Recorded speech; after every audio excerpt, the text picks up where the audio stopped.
One of the top questions I get asked is what wearable pump is best. So let's review the Eufy S1 Pro. Before I get started, I need to just say that wearable pumps should never be your primary breast pump. They can be great options for secondary pumps, especially if you're on the go or you have other kids or you're just busy and you need something that allows you to be mobile. I do also want to say that wearable pumps are notoriously unreliable in a sense that they can take a lot longer to make you feel empty, their motors aren't as strong, and I've never found one wearable that works well for everyone. So keep that in mind when you're searching for a wearable pump. Now, for my review on this one in particular. This is the Eufy S1 Pro, and let me just say that this charging case has me in a chokehold. This case is the slimmest one of all of my wearable pumps, but it's just so convenient, like being able to just pop it back in when you're done and it starts charging. Like, the charging case totally is not necessary, especially if you're only using this pump at home. But if you're out and about or you're at work, the charging case is just, it's so convenient. To fully charge this case, you plug it in the back. It takes between 3.5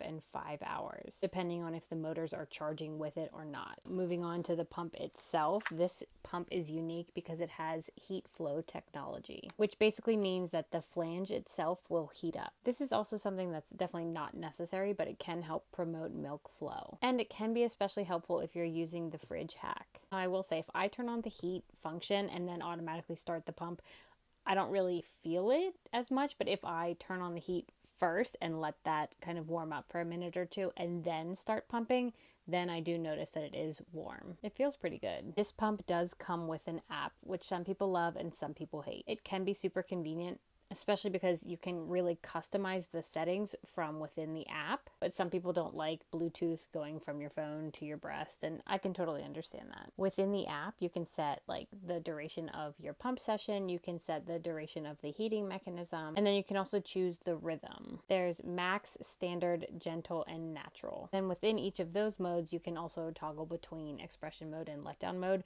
or it already has like its own program set within it. I usually use it on the max mode because that's automatically what it does, and that seems to work well for me. The cup itself holds 5 ounces and there is no overflow sensor. The flange tunnel itself is on the shorter side, but if your nipple goes the whole way to the end, this piece here, that's the diaphragm, it is silicone. So if your nipple does touch the whole way to the end, it's not like it's hitting hard plastic, so it might not be as uncomfortable for you as some other pumps might be. When you are done with this pump, it does stand upright, which is super convenient. And the flange is all silicone, so if you like that, then this is probably going to feel really comfortable for you. This is a 24 millimeter flange that it comes with, so I just stick inserts inside of it. I think it came with the inserts, but honestly, I don't remember. Yeah, I think it did. Now that I look back at these things, it came with a flange measuring tool thing, piece of paper, where you can measure your flange size. Then it came with a couple different sizes of flange inserts. As far as output, this pump gives me pretty consistently good output. I would also say that it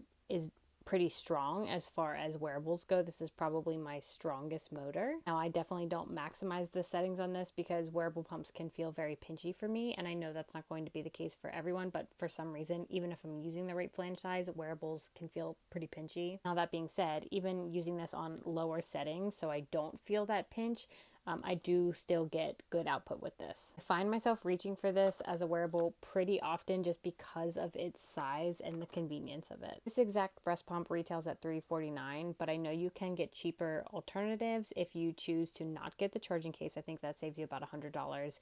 And if you don't choose the heat flow technology, you can also get a more affordable price. So like I mentioned in the beginning, wearable pump should never be your primary, but this is a really decent secondary option. I hope that's helpful.